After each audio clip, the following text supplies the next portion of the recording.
Ethereum spot ETF is coming, and Solana continues its massive rally. Welcome to Sin City Crypto. My name is David. I'll be one of your co-hosts, and today, like every single weekday, coming at you live from our studio in Las Vegas, Nevada. Weather update real quick. A little chilly, a little nippy. Then it warms up, then it gets cold again.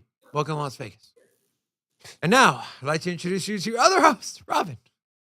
Hola, it's your boy Big Rob back in the house. Welcome to Sin City Crypto. If it's your first time checking us out, well, we're the entertainment-focused cryptocurrency channel where we take old, boring, and stale information and repackage that thing up in a fun and sexy way. Bitcoin's moving, 37,000. Will we get to 38 by the end of the show? We're gonna activate the chat immediately. Put a 1 in the chat if you think we'll get to 38 by the end of the show. Put a 2 in the chat if that's crazy. That's right, babe. I am wearing red today. I'm hoping the markets turn red so I can buy some more crypto. If you are new to the show, every Friday we do a special show where we have a 3-man host team. It's the only day of the week, and with only one person. That is our friend, Forrest from System Research. Forrest, how you doing? What's up, guys? Thanks for having me on. Hey, man, you look very happy. How's your portfolio looking? It's good? It's going well. Solana, guys. Solana. If only we You know, we talked you about it. were one of for a the month. few people beating the Solana drum when it got down to $10. So, Forrest, I want to 5x in a bear market from a top 10 project. Are we still in the bear market? So that's the next question. That's a good question. I was actually going to ask that during the charts. Well, before we get into anything, any charts. Hold on. Jump the gap. Hold on. Forrest joined a little early today. The mics were on the whole time. Do you see what the hell I deal with? Were you present for the worst. The lawnmower of lip service over here, this guy.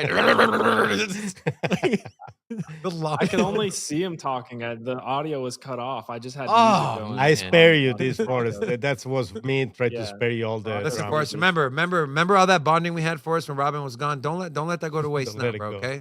Time to step up here, all right?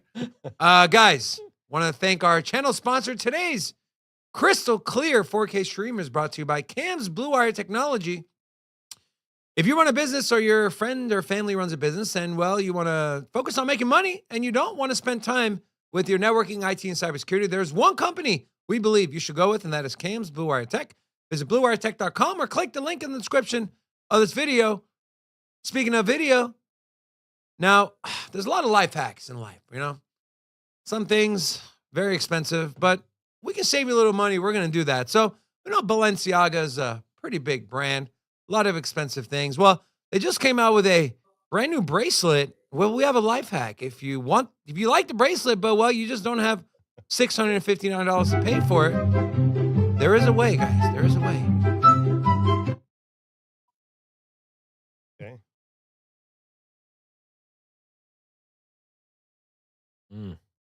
Right? Look, but it's Balenciaga. And I don't think so. honestly, though, these like Oh. luxury brands, they take the dumbest looking things and they just slap their brand on it and they sell it for thousands of dollars. I want to know why the hell is she wearing a mask indoors? Stop it. It's like the people wearing a mask driving by themselves in their car. We also have epic fail when things aren't as they seem. I think we need audio on this one, Rocco. Yeah. Put some out.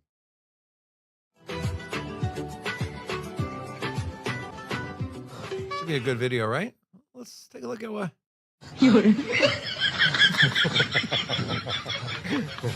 The horse is running. Man. We also have this. When you're trying to impress a female.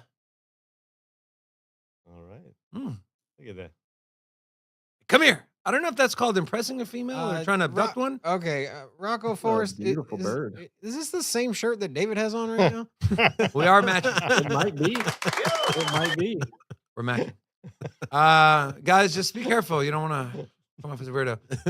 And Oh, come on, your feet. there's slicing. really no setting this one up. But gentlemen, please enjoy. What is Stick your toe in it, and they suck it.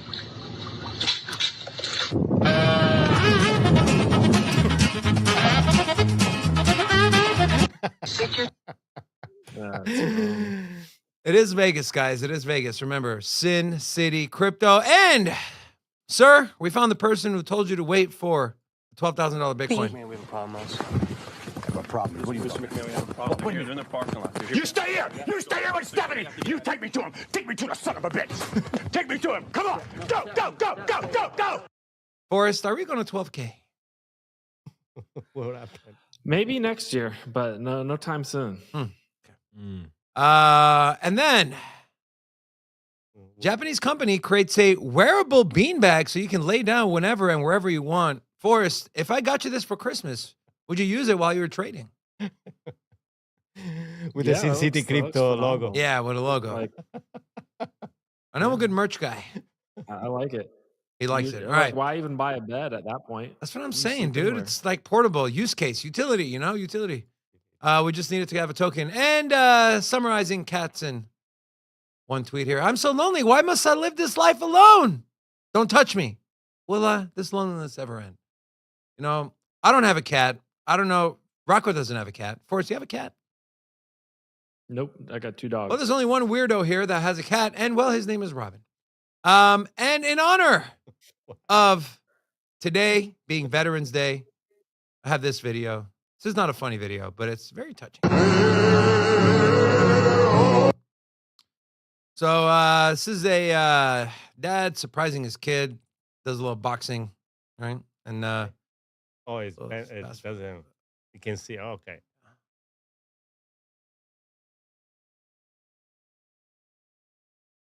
so big thank you to all of you who have ever served this country.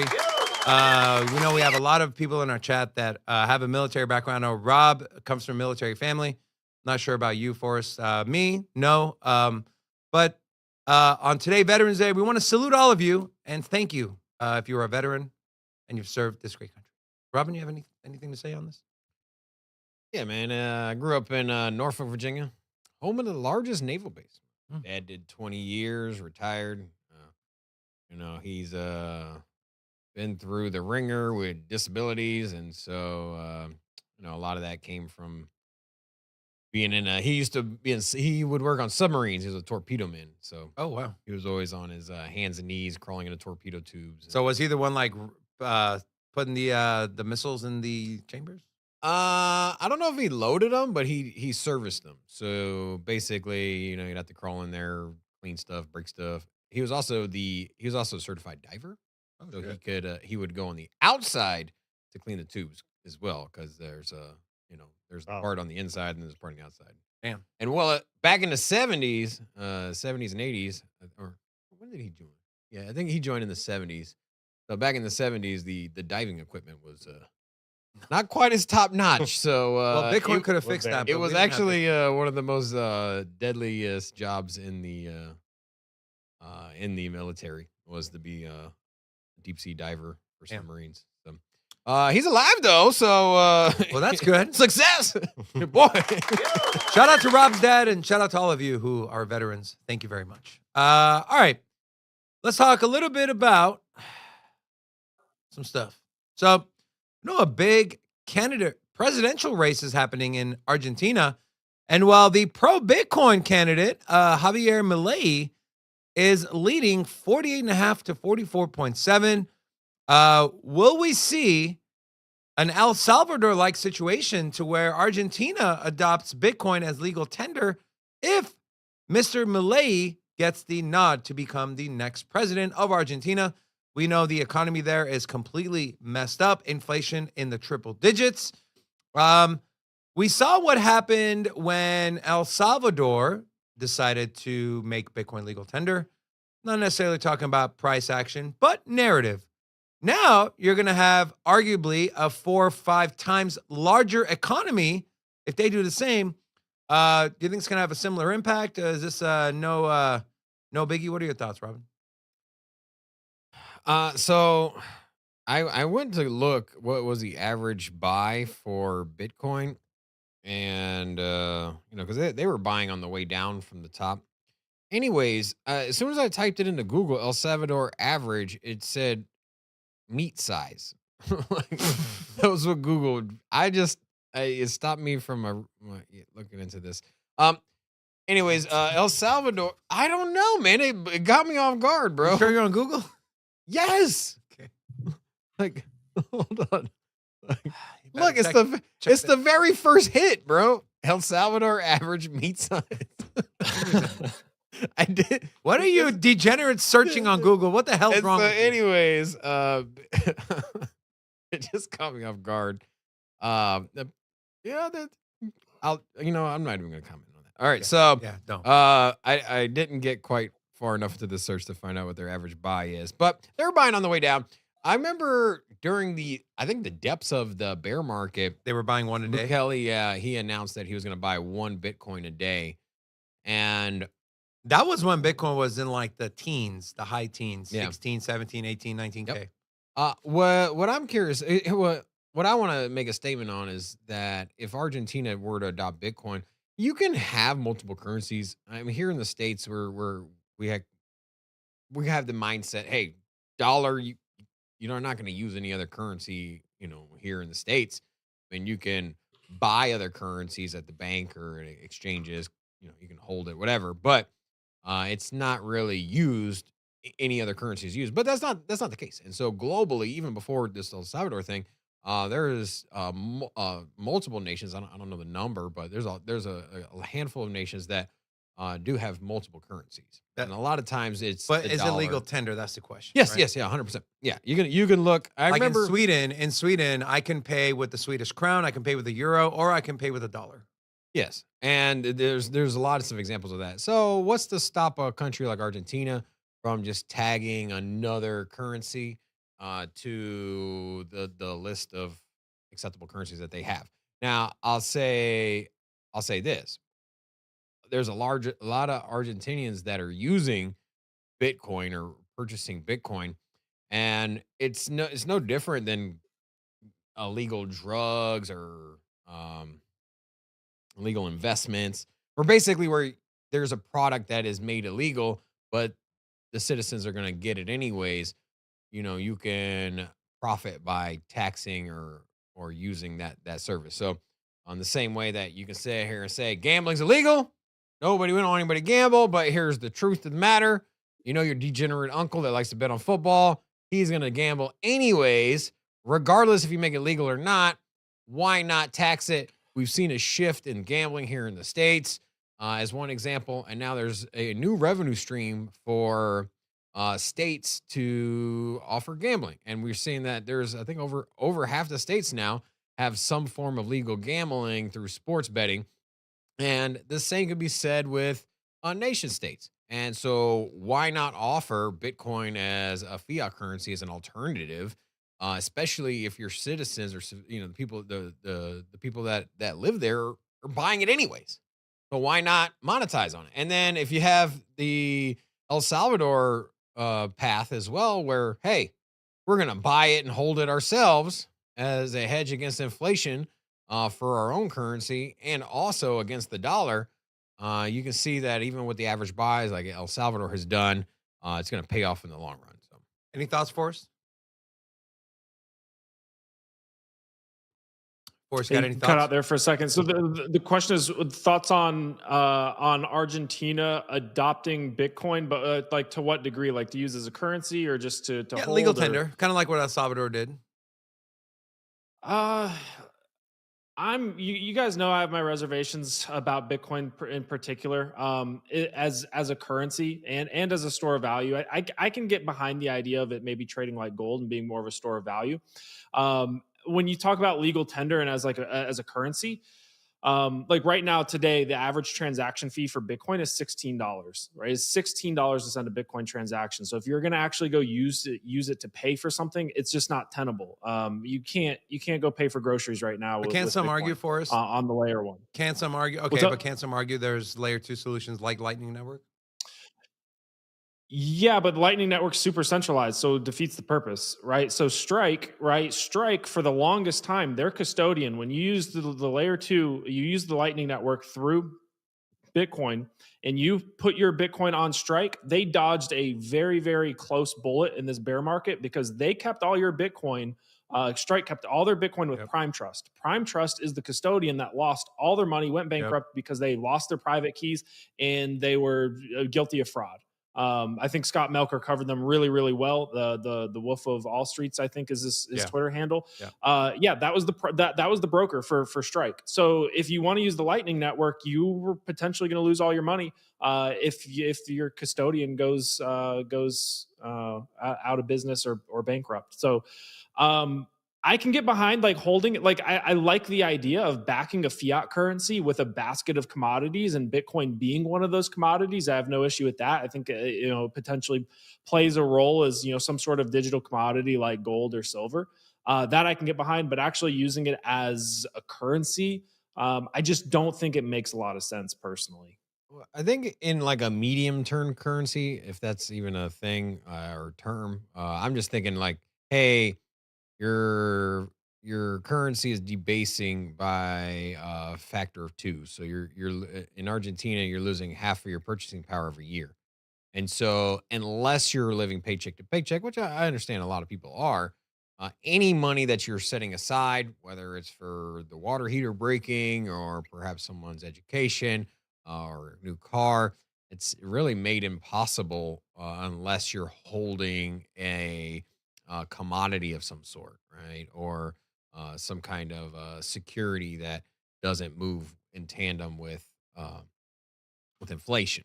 And so, I think it's beneficial to say, hey, I got $10,000. I got to put 4 for bills, the 6,000. And so if you have like a liquid pool of Bitcoin, and yeah, it might take $16, but hey, why don't I just get all of my money paid in Bitcoin or trade it over to Bitcoin? Let it sit like a savings account, quote unquote, if you're going to compare it to systems that we have in fiat. And then as you need money to pay bills or for whatever it is, convert it over to a local currency so that way you're at a less risk. I mean, you could do that with any crypto. It doesn't have to be Bitcoin, but I think Bitcoin's the least volatile of all the cryptos. So Who would have ever thought we'd say that? Bitcoin's the least volatile. Well, speaking of Bitcoin, it has officially surpassed Tesla. Has a larger market cap than in the entirety of Tesla, coming in at $727 billion. We can all we all know Bitcoin's going to be a top 5 asset, right? It's going to get in the multiple trillions. And then we had big news coming out of the Justin Sun camp as his exchange Poloniex got hacked for $100 million. This was Justin Sun's tweet. Poloniex maintains a healthy financial position and will fully reimburse the affected funds. Additionally, we are exploring opportunities for collaboration with other exchanges to facilitate the recovery of these funds. So, guys, even during bull markets, just got to be careful. Got to be careful. Do not leave any significant amount of money on exchanges. So just know who you're messing with, okay? And then we had this.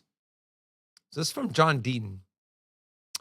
As I said on Crypto Law US, Ripple will not come close to paying the $770 million fine that the SEC wants. Want to know how arrogant and broken the SEC is? They're seeking disgorgement related to XRP sales, not only in the US, but in the UK, Japan, Switzerland, and more. It looks like this thing is kind of behind us. Once they pay that fine, whatever the amount is, $770 million, looks like that's not going to be what's paid. But looks like that whole lawsuit is put behind us for the most part. you think you think SEC is just kind of just trying to tax crypto, right? Since they're not registering, you're sitting here saying like, how do we get money without them coming in and registering? Let's make things vague and then just take a piece of the pie here and there where we can. Actually, I have a visual. You're not a I have a visual representation. Perhaps the SEC is over here hiding in the shadows, just trying to get some of them crypto. Yeah, there we go. Little, yep. Don't mind. I'll take a little 700 million here. Don't mind me, guys. Yeah, keep eating. Yeah, that's right.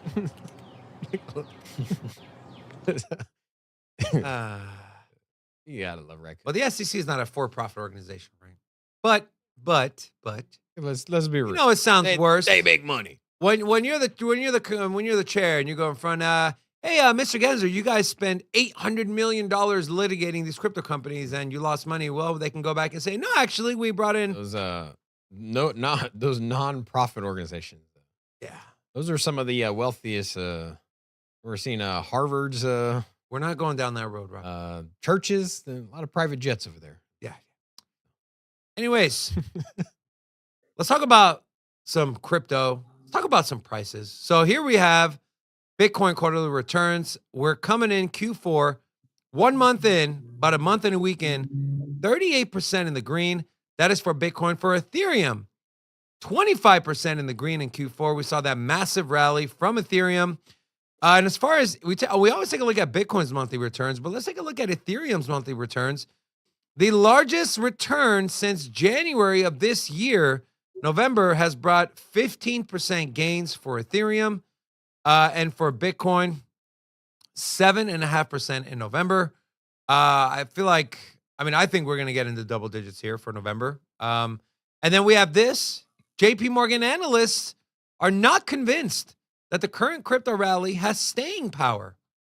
So, Forrest, I'll ask you first. What are your thoughts on this rally? Is this a bull trap? Is this the beginnings of a bull market? What's your sentiment, and what are your thoughts on what this JP Morgan analyst is saying? Yeah, I'm very skeptical of this rally as well. Look, I've benefited greatly from it. It's not like I'm sidelined here. If crypto's bullish here in the short term, I'm going to take part and I'm gonna make money along with the ride. But I think it's unwise personally to be, if you have a lot of people that left in the bear market, didn't accumulate, didn't do research, didn't show up every day. You have a lot of people that did, hundreds of people that tuned into this show every single day or in the bear market and are doing extraordinarily well because of it. But then when prices start going crazy like this, and Solana runs from $8 to $55, and Bitcoin runs from its bottom at 15.5 all the way up to nearly 40K, all of a sudden people, retail comes flying back into crypto. And they buy, and we'll look at the charts in a little bit, but they're potentially buying into overbought, frothy conditions. That if this is just a bear market rally, which of course no one can know whether or not it is, but if it is, and I think there's a decent chance that it is, you can get wrecked buying crypto right now. You can get wrecked buying a local top, and then maybe we get a recession next year and you're down 50%. When times economically get very tough, and then you have to sell your crypto to get by, and then you miss the real bull market a year from now, or whenever we do end up getting a bull market. So, I'm skeptical. I'm participating, but I'm very quick to take profits and very quick to get out of the market should we see a bearish turn of events. I do think that Bitcoin, the price has reached a new baseline.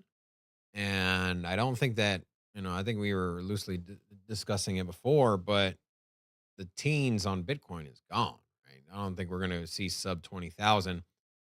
I stand relatively confident that we don't go under 30K anymore.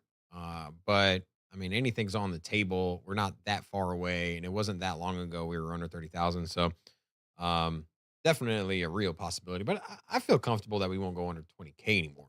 Myself. Once again, anything's on the table, but that's where I stand.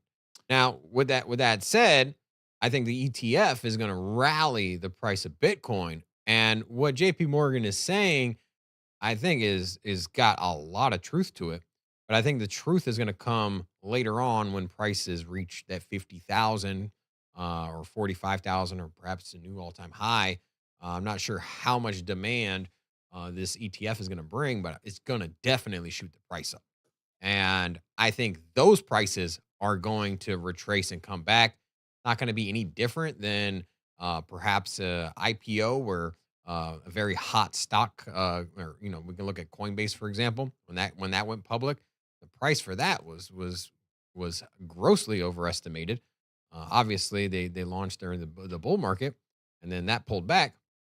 So I think that the same will happen with the ETF, but it might shoot up, but I think it's still going to pull back to 30-something thousand. And so I feel confident where we're at this moment.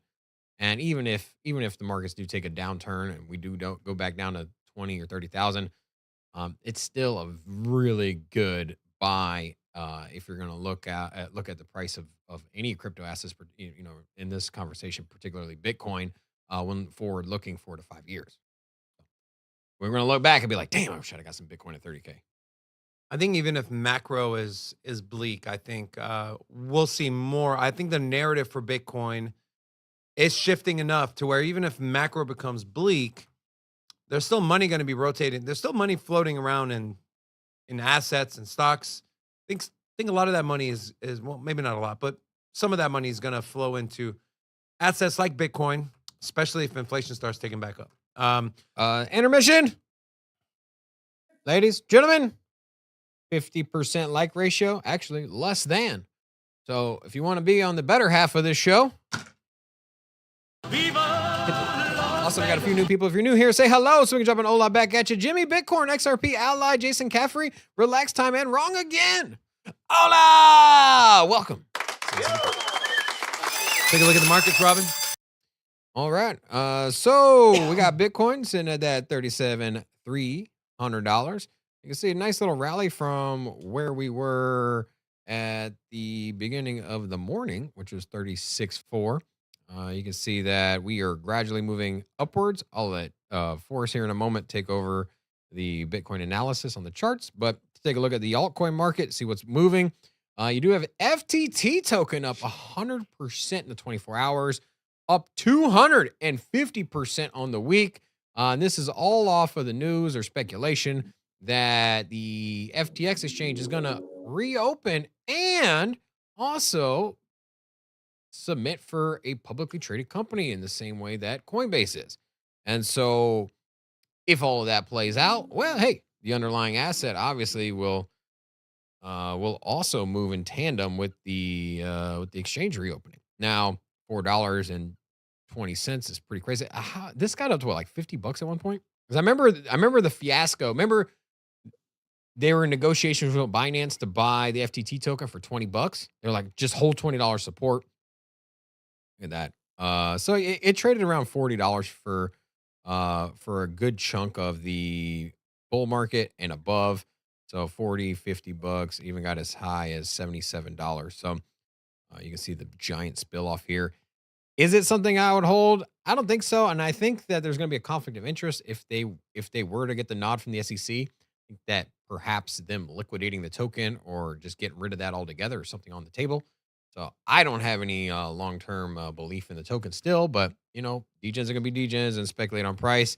Also, if we're going to be degens, why not throw the whole basket in the water? Now you got Terra Luna and Terra Classic in here as well. So when somebody sees money being made and something stupid, well, that's when all the stupid comes. Now, some of the downside, not much in the red, just a nice, healthy altcoin pump.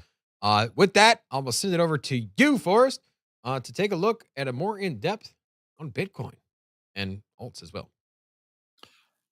Cool. I'll share my screen here. Let me know if you guys can see my chart. Yes, we are. We're good. Cool. Okay. Yes. So looking at Bitcoin here, we've got our easy bands applied. So this is, Bitcoin's historic price action. The easy bands are essentially, upper and lower bounds for Bitcoin price action that show us when the price is overbought or oversold. So last bear market, we got oversold in the green. We had our bear market rally. We ran up to the red easy bands. Great place to take profits. Came back down, mean reversion, down to our green easy bands. Bull market, you can stay extended in the red easy bands for a long time. right? And then the next buying opportunity was down at 29.30K in the green easy bands before we took yet another trip up to the red easy bands, bear market, green easy bands, and red easy bands is where we're entering right now. Now, I believe that anytime you are in these red easy bands, especially pre-halving, you should probably be considering taking profits. And I don't mean selling everything. I mean, it's okay to take 1 to 2% off, right? To trim, just like you DCA in a bear market in the lower bounds.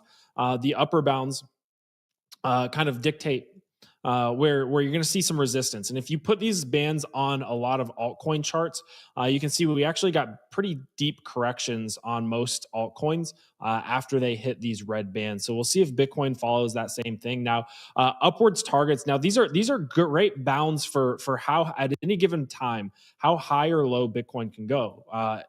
Initially, off of like the Terra Luna kind of collapse here, a lot of people were calling for $6,000 Bitcoin.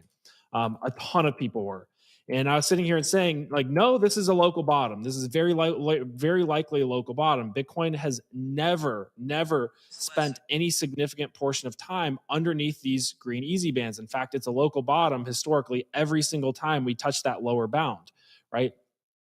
So at any given time, these are my upper and lower bounds for where I think price could reasonably move to in a short to medium term time frame.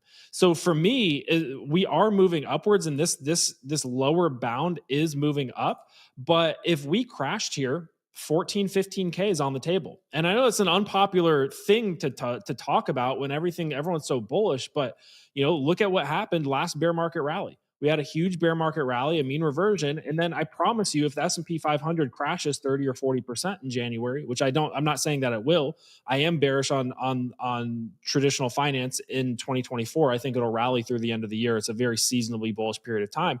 But I promise you, if the S&P 500 crashes 30 or 40%, Bitcoin very likely will as well. Most risk assets will. I know you could. I'm open to the idea of maybe Bitcoin does trade a little bit like gold, but even today we're seeing the S&P 500 rally pretty hard and gold drop, and Bitcoin's trading in line with the S&P 500. So lower bounds just to a mean reversion would be about 29.30K. That would be your sweet spot for buying a dip. Right now that we are in a bullish trend moving upwards, your sweet spot for buying here is $29,000-$30,000. This is usually what you want to be looking for. And we've kind of talked about this scenario. If you feel like you've been left behind by Bitcoin here, right, there's a very strong chance that we get a back test of our prior range. This is something that we continually see, right? So when we initially kind of launched off the bottom here post FTX, we corrected when we got bearish divergence into this initial red easy band strip, right? So we had our RSI, we're on the 3-day here, but when we had bearish divergence into the red easy band resistance, what happened? We had a mean reversion down to the 21-week simple moving average. That was a 22% correction, right? And then what happened when we moved back up into this red easy band region again? We had bearish divergence, but this time it was on like the daily, not the 3-day, but bearish divergence and a mean reversion and a back test of our prior range at around 25K.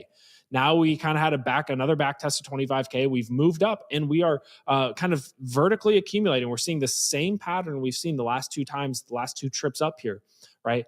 Into this kind of 38, 40K region. Now I do think that Bitcoin could have a little blow off top here. I think it could move up to $38,000, $43,000. Maybe we move up to our next red easy band level of $44,000. But it's very, there's a strong probability statistically, right? There's a strong probability that we get a range back test at some point, right? And I want to prepare people for the idea that can happen, because if you're buying up at 37K, you're buying resistance, right? You're buying resistance into a scenario where you could very likely be a patient, right? With a high probability. I'm not saying it's going to come back, but we've seen it come back so many times, and it's such a frequent play that this 21-week simple moving average range back test is usually the bounce that you want to be targeting. So for me to buy Bitcoin, for me to buy aggressively into this market and take a larger spot position, I want to see 30, 32K. That's the region I would like to see. I'm being patient. Now I wrote up Solana from $20, right? From sub $20 all the way to 50, 55, taking profits along the way. Been trading in the derivatives accounts, shorter term trades. But for your longer term buys, I think right now you're potentially setting yourself up to be underwater 15 to 20, depending on how high we go. If you're buying right now, 15 to 20% drawdown, and that's just a mean reversion. That's not even bearish. That's just a buy the dip scenario. We're in a bullish trend, buy the dip, right, at 29, 30K. If you're buying right now into this hype, you might be able to ride it up to 40K first, but if you're not going to sell at 40K, what's the point? Because you're just, going to enter at 38 and then, turn around and get dumped on. Now, we could see a move. We could see a very violent move here. We have a lot of positive price action here. We could see a violent move up to the red easy bands in the same way that I look at the bottom green easy bands as a plausible scenario in a black swan event or market capitulation, right? In a Bitcoin ETF scenario where everybody just jumps in and piles in, be aware of the idea that you probably want to have some exposure because these 60K levels, 60 to 70K levels are on the table if we get a big run out of Bitcoin here in November and December, and we have an ETF gets approved, right? So just be aware of multiple scenarios and manage risk accordingly. You don't need to be all in on any, you don't need to just go all in for the sake of going all in. You can manage risk along the way. Boris, there's a lot of people, and part of it is myself included. And I want to throw myself in that mix where we're sitting there. We're like, okay, what's the risk of buying Bitcoin at 35K and risk not getting a massive rally up to that 70K, or wait for 30K for that mean reversion and take that risk? Where do you draw the line? And is there anything that you look to kind of, help you make that decision? Whether, hey, is it worth it to sit on the sidelines for 30K when it could potentially run up to 70 with the ETF around the corner? Or is it worth it to wait to get a better entry? Yeah, so this is the thing where I think so many people feel like they have to be all in or all out at any given time. It's like you can be allocated with a certain percentage of your portfolio, right? Like if you were a diligent accumulator of Bitcoin between 15 and 25K, and now we're sitting at 38, it's okay to sell a little. I know that's heresy to sell your Bitcoin. I think people that sit and say, pure 100% hodl are like really dumb, because Bitcoin historically every 4 years has 70% drawdowns or more. Like if you just hodl, you're going to get smacked with a 70% drawdown sooner or later. It's just going to happen. Right. So I'm a big fan of buying and selling and being a little bit more actively, managing of a portfolio and managing risk along the way. I think being 100% allocated to crypto at any given time is incredibly risky. It's a very, very risky asset class. So if you were a diligent accumulator, and let's just say you accumulated, for easy math, $100,000 worth of Bitcoin in this period of time, between at an average price of 20,000, and now we're at a 2x from that at close to 38.40. Right? Taking 5% off the table, right? It's just saying, you know what? I'm going to sell $5,000 here, because if we do go down to $30,000, I have $5,000 fresh capital to buy the dip, right? And accumulate more Bitcoin. I think so many people get so caught up and they do they get almost paralyzed into FOMO of like, I have to be 100% allocated. You can be 90% allocated. You can be 80, 70, 50. You can be 10% allocated, right? And just be looking to add on dips. You can be fluid with the market regardless of what direction the market moves. And here's the thing, to keep people from feeling too much FOMO is like, look, if Bitcoin goes to $70,000, right? And that's the bullish scenario where ETF, we go up to that red easy band level and we just go into a crazy bull market, and you're not allocated at all, or you're 10% allocated, you have a very low allocation. In that kind of bull market, there are going to be so many coins and projects left and right that if you actually take the time to do research in a bull market like that, and you take the time to find a project that's bullish, that's launching, or find do airdrops or whatever it is, you actually put time into crypto in a bull market, you'll make so much money in other opportunities besides just riding the Bitcoin price up, right? So the scenario where Bitcoin just takes off and leaves you is actually not that bad. Yes, you miss out on the Bitcoin price action appreciation, but it creates so many more opportunities day to day in crypto that we'll be talking about. On this show, I'm sure there'll be a new coin launching in a month or 2 months or 3 months, and you'll hear about it on this show, or you'll hear about it from various places, and you'll be able to take advantage of it if you just kind of stay in the mix and stay tuned in that bull market scenario. So I think just partial allocation is the ticket. I want to push back on you a little bit here. Even if you didn't buy and sell and you endured those 70% drawdowns, you would still average over the last 6 years a 700% year over year increase, right? If you just bought at the beginning of 2017 and you held it through now, 70% dip, 80% dip, FTX, insert whatever drama here, you're still up over 4,200%. And so while, yes, if you want to trade, if you want to swing trade, if you want to scalp and you want to get better entries, sure, right? But if you don't have the time, or you can't dedicate yourself to studying, learning charts, indicators, being diligent, then buying and holding through all the ups and downs, this shows you could still do pretty damn good. 4,200%. And for a majority of people, for us, that are used to investing and saving in their 401ks or IRAs, this is easy, right? 6 years. That's it. 6 years. As long as you have a long time horizon.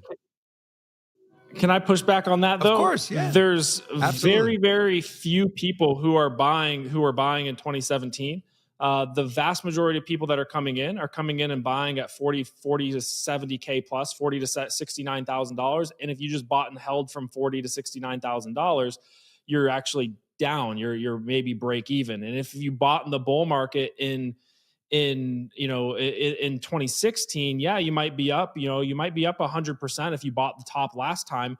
But that's over a 6-year period of time, and that's pretty brutal. And you still took a drawdown in the meantime. I really strongly feel, and I know the hodl thing. I get it. Like, I get it. It's easier. It's more passive, but I think even a simple strategy of being diligent, sticking around in a bear market and buying when Bitcoin's 50% plus off of all-time highs, is just such a better strategy than hodling, and then selling when a year post halving, or when things get really, really frothy. I don't know. I maybe agree to disagree, but I'm very much into active management of a portfolio, because if we did see a drawdown here, I mean, it just sucks to be underwater. Even if you bought at an average price of 30K, that trip down to 15K is really, that's a 50% drawdown. And it sucks for that duration of time. I don't know. This is good. I mean, I get it. This is good conversation, but let me pitch another question to you, right? We're all hyped about this ETF.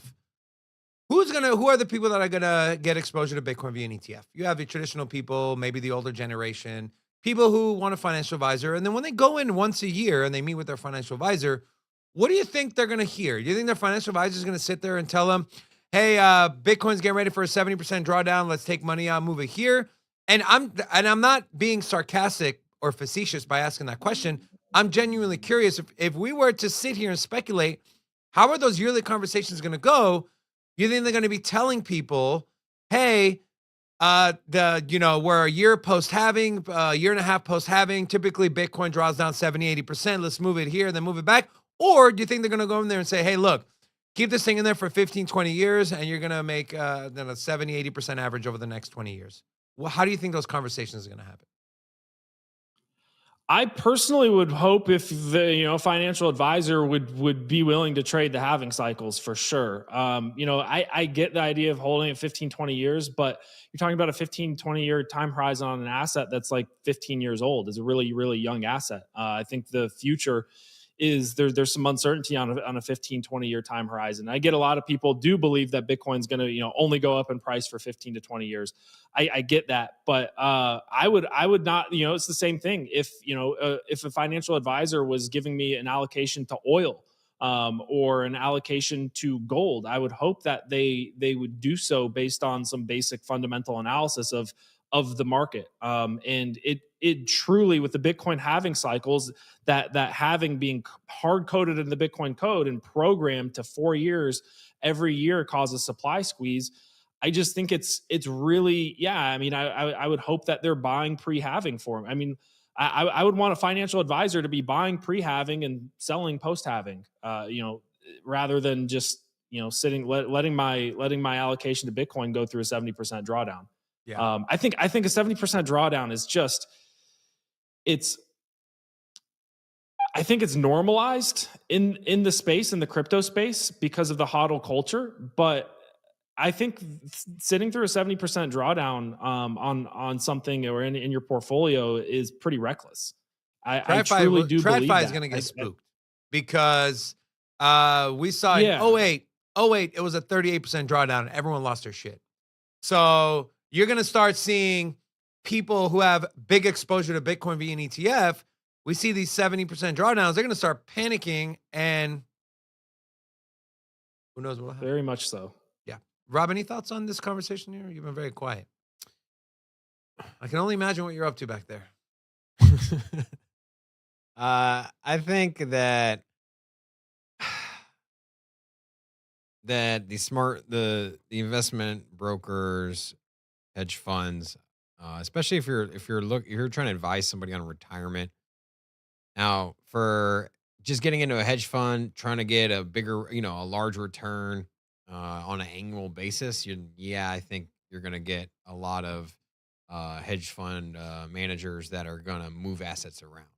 But if we're talking about retirement, ETFs are live and say, hey, we're looking for your retirement plan. Why don't we do this percentage in gold, this percentage in S&P 500, this percentage in perhaps Bitcoin. And so I think it's going to be, it's going to break down into two categories. And it's no different than what Forrest was saying with hey, you'll have oil, I want you to buy and sell, but that's probably more of a hedge fund versus a retirement portfolio. So, were you looking at meats, Robin? No. You did used to be a chef, so I don't know. Maybe looking at the anatomy of a cow. Real quick, just a big shout out. If you are new here, say hello so we can drop a whole lot back at you. We got Omar B, Crypto Burger, Nuke the Whales, Crypto Tatted Zach, Jamsteed TV, Jeremy Lister, Wes, Hasabir, Anwar, Paul Wu. Also, we have 6 in here. Someone that we're close with in the community that I hung out with in Miami. 687?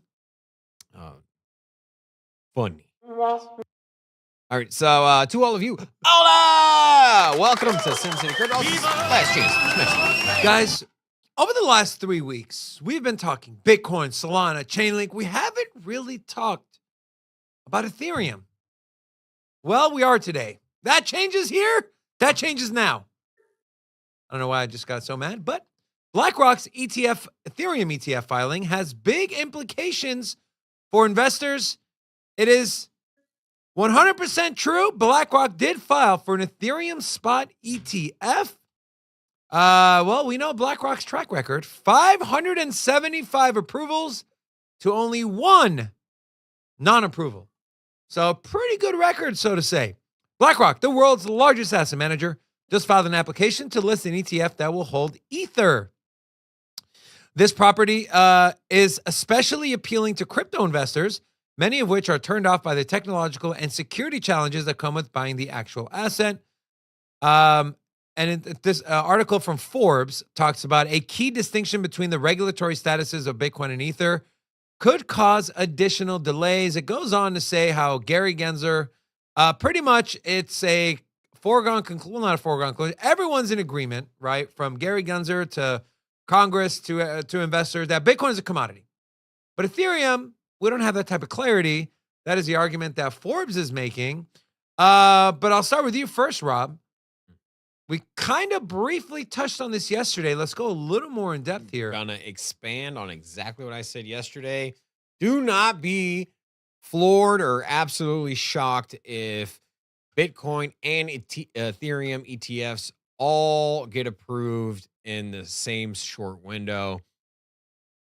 Why approve Bitcoin and then go through the exact same daunting process with lawsuits? And because here's the thing, we've had now I think it's 2 different lawsuits by the companies that have launched or has submitted applications for the Bitcoin ETF. And if you know you're going to lose the battle, why go through that again, right? With Ethereum. And if the Bitcoin one passes, what argument can you make against Ethereum? Now, Ethereum is proof of stake now. They had the merge, and so you could make a different argument, but I don't see the SEC winning. Now, it's a little easier to simply point at Bitcoin and say that is a liken to a commodity. It has very little parallels to stocks or to shares of a company. You could make that argument in litigation in a courtroom for Ethereum, but I still think that's a losing battle. And so maybe they just chalk up the L. They say, you know what? Let's just do the Bitcoin, the Ethereum at the same time. Gentlemen, let me sorry to cut you off, Rob. I was done. Let me pitch an idea for you guys. Institutions, right? Let's say we have a spot ETF. Ethereum, you got to buy it spot. What impact does that have on LSDs, right? Liquid staking derivatives like Lido, like Rocket Pool. Can you guys see a scenario where, let's say, BlackRock gets an Ethereum ETF, right? And the Ethereum they're buying, they're staking it and earning a yield on it, and it's liquid, so you can sell it at any point. So is what are your thoughts on that? And then if you do think that can happen, is it worth looking at some projects like Lido and Rocket Pool and SSV, which is another one I came across who had a massive pump, as a potential investment over the next 2 years or so? Forrest, what are your thoughts on that? So are you saying like what So BlackRock like gets LSDs being So BlackRock gets a spot ETF. Ethereum ETF approved, right? So they got to buy Ether. Let's say they want to make money on the back end on top of their 1% fee, and they start using these liquid staking derivatives to stake that Ether that's in the ETF. Yeah. I don't know if they're allowed to do that. I think the spot market, you have to have custody of the asset. Well, no. So I think the ETF was to be competitive. You're gonna have to kick back most of the yield to your ETF customers, right? Like there's ETFs that kick off like dividends or whatever, bonds or whatever. But I think BlackRock could come in do an Ethereum spot ETF, and it's just straight raw Ethereum. Okay, then what happens when another company comes in and they say, oh, we're going to stake whatever Ethereum that we are holding in this ETF, we're going to stake it and earn yield and kick it back to the buyers, the holders. No one is going to go with the BlackRock ETF. So I think in order to be competitive, you're going to have to kick back some yield, if not most of it. Yeah, I don't know if they're allowed to do it. And here's the thing. I think though, once this is all live, I think you'll have an avenue to where you can offer an ETF where it's clear that staking is being done to generate yield.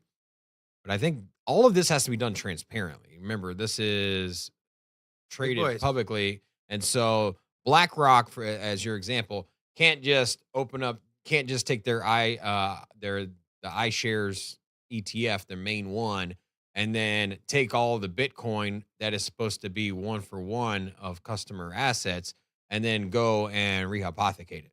They're just not allowed to do that. Unless they clearly say, hey, this ETF is designed this way. This is what percentage we're going to keep on hand. And from everything I read, if that was the case, it would have been scrutinized by every crypto analyst. They would have said, oh my God, look what BlackRock's trying to do. They're trying to take your Bitcoin and use it. It's going to be ripe for failure. There's going to be tons of risk exposure. And I don't see any scenario that the ETFs that are filed right now will take any risk outside of holding the underlying asset and generating profits as a company from the fees that are incurred annually and also at the buy for the ETF. Okay. That's all we got. Forrest. Baby's almost here. You preparing? Yeah, I'm ready. Be You in ready? the next couple weeks. What Very, age very are you going to excited. start teaching the little man how to leverage trade? I got to get him started early. Maybe get a little training account with $100 in it. Instead of those toys they Register give him the in the kids. Bahamas. There's Rocco. I spoke to our merch expert here. We're gonna create the plushie toys, but candlesticks with wicks on them. What about those? Remember those old school toys Nice. where you slide the beads left and right to add? Oh yeah. Just Like make that. them crypto tokens. Yeah, that's Coin yeah. to the left, ETH to the right. Yeah, that like that. And all of a sudden, the the rod abacus. breaks and it's labeled FTX, Yeah. and all the coins fall off. Guys, if you're not subscribed to Forrest on YouTube, do yourselves a favor. We did pin the link in the comments section.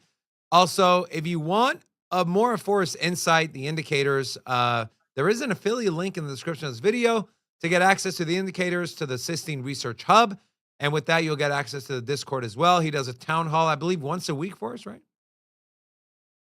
Once a week, yeah. Wednesdays 5 p.m. Eastern time. We do a little meeting, talk crypto, whatever's going on in the week. I saw David, you popped in yesterday briefly. Yeah, that was great, man. I love that format. Kind of let everyone give input and speak. I think that's important, especially whether it's a bull market or bear market, to kind of bring ideas together and people help each other out. I think like that's what's so important about having a strong community. And so, guys, if you want access to those, use the link in our description. You'll be helping us and Forrest. Also, big thank you to Cam's Blue Wire Technology. If you want to learn how they can help your business scale and grow, visit bluewiretech.com. Also, guys, follow us on Twitter at SinCityCrypto1. And I believe Rocco added some new stuff to the merch store, so go check that out. That link is in the description of this video as well. And if you're a whale member, Rocco was kind enough to give you guys 10% off everything. Also, shout out to RS Crypto, Jack and the Beanstalk, and Dynamike. Hola! Dynamike. Also, guys, I will be submitting the Gala chain addresses to Jason from Gala in the next 3 hours. So you have 3 more hours. Go to Twitter, DM us your Gala chain address, not Ethereum, Gala chain. It should start with source and a big line, like that divider line. What is that called? Vertical line. Anyways, with that being said, Rocco. Guys, what an amazing week.